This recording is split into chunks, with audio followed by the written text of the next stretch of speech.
Ayan, magandang araw po sa ating lahat. Ito po ang inyong lingkod, Munting Tinig ng Ordinaryong Filipino. Kamusta po ang ating mga kababayan from Luzon, Visayas, and Mindanao at saan mang sulok ng mundo?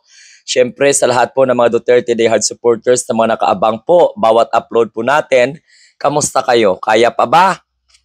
Kaya pa ba? Yan lang ang tanong ko sa inyo. Sige, bash lang kayo ng bash dyan. Total dyan na naman kayo magaling. Ayan, at syempre sa lahat po ng mga pro-government, pasalamat po tayo dahil binigyan tayo ng lakas ng loob upang labanan ang kasinungalingan ng kampo ng mga Duterte na walang takot, okay? Gamit ang ating prinsipyo at paninindigan. So ngayon, kumakalat po ngayon ang balita, mga kamunting tinig, na talagang pasakit at dagok po sa pakiramdam natin Oo, sa kampo ng mga Duterte, lalong-lalo na sa mga alingangan ng mga DDS na hindi po nag-iisip, suporta lang sila ng suporta kay Rodrigo Duterte kahit na inuuto na sila ng matanda, lalong-lalo na yung mga anak ni Rodrigo Duterte, no? Nang uuto na lang sa kanilang mga taga-subaybay at taga-suporta po nila. So ngayong araw or ngayong gabi, pag-usapan po natin itong tinatawag na development mula po sa International Criminal Court. By the way, yung balita na to, sigurado ako na ito po talaga ang kinaiinisan ng mga DDS kasi mantakin mo ba naman? Oo, mabubulok si Rodrigo Roa Duterte sa International Criminal Court kung sakali at uuwing bangkay sa Pilipinas. O, alangan naman na pag namatay si Digong doon sa The Hague, hindi po iuwi sa Pilipinas. Abay, naturalmente, siguro hingiin po na iuwi. Pero marami po mga kababayan po natin talaga, mga kamunting tinig, na ayaw na talaga na pauwiin si Digong. Kahit patay daw si Digong, hindi daw talaga sila papayag na makauwi si Rodrigo Duterte dito sa Pilipinas. Dahil siguro yun po sa galit, no, ng mga taong bayan sa ginawa ni Rodrigo Duterte sa bansa. Okay. So mayroon po ditong development na alam naman natin na magdadagdag po ng sakit ng ulo at damdamin ng mga DDS kasi ayon po sa balita, may dalawa po daw na mga witnesses or mga tinatawag na testigo pagkatapos may 16 or 16 hours po na mga audio-video files tapos mahigit kumulang sa 5 or 9,000 mga pahina ng mga dokumento na kung saan ay inihahanda na po ng prosecution team, no, ng International Criminal Court para po sa upcoming confirmation of charges ni Rodrigo Roa Duterte laban kay Rodrigo Roa Duterte this coming September 23. So anong buwan ngayon? April. April, May, June, July, August, September. Medyo matagal-tagal pa. Mga ilang buwan pa bago darating ang September 23, 2025. Yun po ay nakatakdang confirmation of charges laban po kay Rodrigo Roa Duterte. Matatandaan po natin na noong March 11 ay dinaki po ng Interpol sa pakikipagtulungan sa ating Philippine National Police IDG, of course, na kung saan ay talagang starring, no, ang kahanga-hanga na Brigadier General Nicolas Torre ang kinaiinisan ng mga Duterte Die Hard supporters. At ito pa mga kamunting tinig nung dinampot si Rodrigo Duterte sa Manila International Airport, no? Tawagin na lang nating Manila International Airport dahil yun po ang tawag po ni Juan Ponce Enrile, ang Presidential Chief Legal Counsel ng ating mahal na presidente. So ngayon, tandaan po natin, uulitin ko na bumulaga ang balita na to na mayroon pong 2 testigo, 16 na mga audio-video files. Okay? Pagkatapos ay meron pong mga mahigit sa 9,000 na mga pahina ng dokumento na kung saan ay inahahanda po ng prosecutor team. Sa pamumuno po yan ni Karim Khan ng International Criminal Court. Okay? Para sa nakatakdang confirmation of charges laban po kay Rodrigo Roa Duterte this coming September 23, 2025. Ito po ay hinihayag, no, ng ICC prosecutor na si Karim Khan at saka redacted answers. Ito pa this was disclosed in ICC prosecutor Karim Khan's redacted answer to the pre-trial chamber no, is order seeking information on matters related to the conduct of the confirmation of proceeding. So si Karim Khan, sinabi po ni Karim Khan na itong mga pieces of evidence na to, ayan, were used, okay, for the application of the warrant against Duterte's comprised 421 pieces of written evidence with 8,000, jabe, 8,565 pages, nearing to 9,000. Mga 9 photographs and meron po mga 30 audio video files that are in total of 15.55 hours long. So kahit na mga ganun pa, minimeasure pala, no? Minimeasure pala talaga ilang mga pahina ng dokumento, ng mga ebidensya, ilan po mga witnesses ang mag-testify, ilang anong length, no? Ilang oras ba 'yan, yung mga audio video files, ay talagang mabusisi pala talaga ang International Criminal Court, no? Kaya nga ito po yung pinapahanda sa sa prosecutor team ng pre-trial chamber. So ibig sabihin, kung paano po ito malusutan ni Rodrigo Roa Duterte. Tsaka meron pang tinatawag na mga 30 audio-visual files, no? At in total of 15.55 long or hours long. Sa sandamakmak na ebidensya laban kay Rodrigo Duterte, naku, patay. Mamuti na lang ang sabot ni Digong.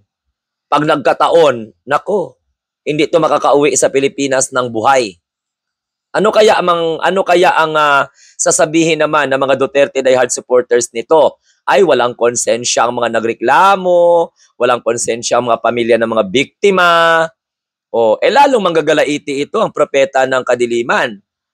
O sino kaya kay Sara Duterte at saka kay Amy ang tinatawag na propeta ng kadiliman ni Ches Escudero? Kasi hindi po to basta-basta, mga kamunting tinig. Nagkandak pa si Amy ng hearing. Nagsayang pa siya ng pera ng taong bayan. 3 beses pa siya nagkandak ng kanyang hearing related po sa pagka-aresto ni Rodrigo Roa Duterte. Pagkatapos, mauuwi lang man din pala sa wala. Kasi, to be honest, hindi na po valid or wala na pong relevant yung hearing ni Amy Marcos Duterte or Lacson or whatsoever. Kung saan kayo komportable. Okay? By the way, alam ko po na may nagrereklamo na, sir, wireless naman yung microphone mo, bakit mo po hinahawakan? Kapag hinahawakan ko kasi ang microphone ko, mga kamunting tinig, dito ako kumukuha ng energy at ng lakas kasi gusto ko talaga magkaroon ng microphone eh. Ayaw ko yung mga bihira lang ako maglagay ng ganito kasi parang I am not used to it. No, alam ganun talaga ako eh, pasensya na. So ayan mga kamunting tinig to recap. Okay, to recap. Alam nyo naman yan, 2 witnesses. Kuan pa lang yan free trial, pa lang yan? Confirmation of charges. Sa confirmation of charges, mayroon po silang ipipresenta. 2 witnesses, 16 na oras na audio-video. Yan ang biniprepared o hinihanda para kay Rodrigo Duterte, no? Laban kay Rodrigo Duterte pagdating po ng confirmation of charges. At yan po ay sinabi mismo ng prosecutor lead na si Karim Khan. Kahapon po ito, April 17, 2025. So, kung ano man ang kahinatnan nito, isa lang po ang masasabi namin, magiging isa po itong hakbang para po sa ikakatagumpay na makamit ang partial justice. Ang mapadala nga lang po sa International Criminal Court si Rodrigo Roa Duterte, grabe na ang bunyi ng pamilya ng mga biktima at saka mga different non-government organization and mga civic society na walang takot po na mag-file ng complaint sa International Criminal Court. And syempre sa tulong po yan ng Magdalo, sa mga statements, sa mga paghihirap nila Senator Trillanes.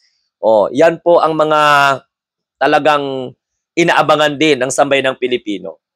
Mapa-pro-government ka, mapro-anti-Duterte ka, pro-Duterte ka, anti-government or pro-government, inaabangan po itong ganitong klasing mga kaganapan. Kaya nga nag-aalboruto ang mga Duterte, matagal pa naman daw yung hearing, bakit po dinala ito doon si Digong? Kasi sinisigurado lang po ng International Criminal Court na makadalo po talaga sa hearing si Rodrigo Roa Duterte because trial in absentia is not really observed in International Criminal Court. Okay? Kaya whether you like it or whether you like it very much, dapat po ninyong tanggapin na talagang katapusan na talaga ni Rodrigo Roa Duterte. Yung ang Digong na matapang, di umano, mayabang, oo, na puro paek-ek, puro kayabangan, tapang-tapangan, matapang lang naman si Rodrigo Duterte sa kapwa niya Pinoy. Ayan, ayaw niya daw ng puti, pero yung lead counsel niya, puro mga puti, animal, di ba? Parang, naku, Diyos ko, hihilo ako, naloloka ako, no? Dahil sa mga pronouncement ni Rodrigo Roa Duterte. Ayaw niya sa puti, gusto niya litisin siya dito, wala nga siyang kaso dito. Ang kanyang kaso ay nandoon po sa International Criminal Court. Naintindihan po ninyo? So maraming salamat sa mga Duterte diehard supporters na nandito po sa ating channel na naliwanagan. Kaya lang, nahiya lang sila magsabi. Nahiya lang sila mag-amin sa atin na, Sir, thank you so much. We are already enlightened because of the remarks of your subscribers and of course, no? Natuto ako dahil willing ako matuto. Yan. Hindi lang kayang aminin ng mga DDS yan. Pero wag tayong mapagod. Kailangan manatili tayong nakaantabay, manatili tayong nakasubaybay, and syempre mananatili tayong matapang, matatag, malakas ang paninindigan upang hihatid ang tama at may punto at dekalidad na pagpapaliwanag sa taong bayan para hindi tayo magiging mukhang ignorante lang. Okay? Sige. So maraming salamat po. Hanggang dyan lang. Again, recap po para lang malaman po ninyong lahat mahigit sa 9,000 pahina ng mga dokumento ang ipepresenta ng prosecutor pagdating po sa confirmation of charges against Rodrigo Roa Duterte September 23, 2025. Meron po mga 2 witnesses. Tapos may 16 po na mga audio, video files, recording. May mga 30 photographs at saka kung ano-ano pa dyan na ipipresenta ng prosecutor sa pamumuno po ni Karim Khan. So good luck na lang sa mga abogado di Campanilla, sa mga babayaran ng mga Duterte ng milyon-milyon.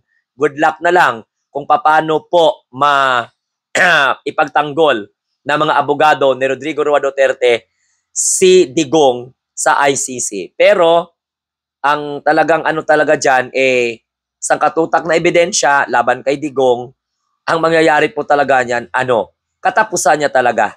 So siguro bago po bumalik si Digong dito sa Pilipinas, bangkay na siya. Kasi ang prosecution at tawag nito, ang what we call this, ang tinatawag na kaso ay magra-run po 8 to 10 years. Plus, kapag halimbawa, makonvict siya, so 30 years na pagkakulong. Buti nga lang 30 years na pagkakulong. Ano kaya kung right away, bitay? May bitay ba? Kasi tinatanong din ako, Sir, may bitay ba sa International Criminal Court? May parusang kamatayan ba? Wala, no? Depende. Abangan po natin yan. Pero pagkakalam ko, 30 years imprisonment. So, ilan na si Digong ngayon? 81. Di plus 30 years. 111. Pag makulong siya. So, siguro, pagkain siya ng maraming gulay.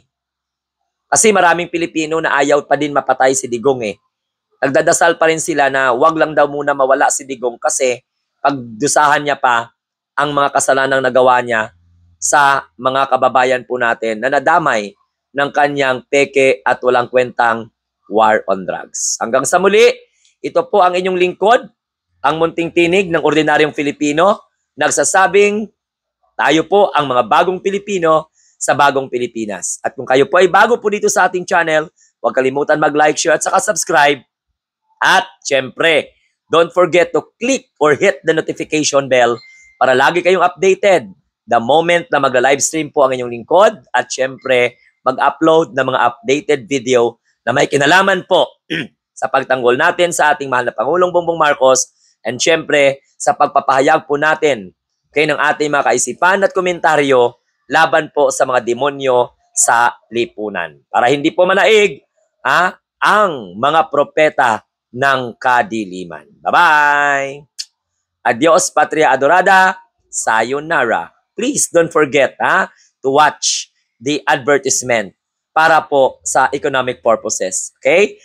Mag-like kayo. Malaking bagay po yan sa akin bilang content creator. At syempre, sa mga nagbibigay po ng mga super chat, super sticker, at GCash, maraming salamat po for sharing your blessing sa channel na ito, sa Munting Tinig. Bye-bye!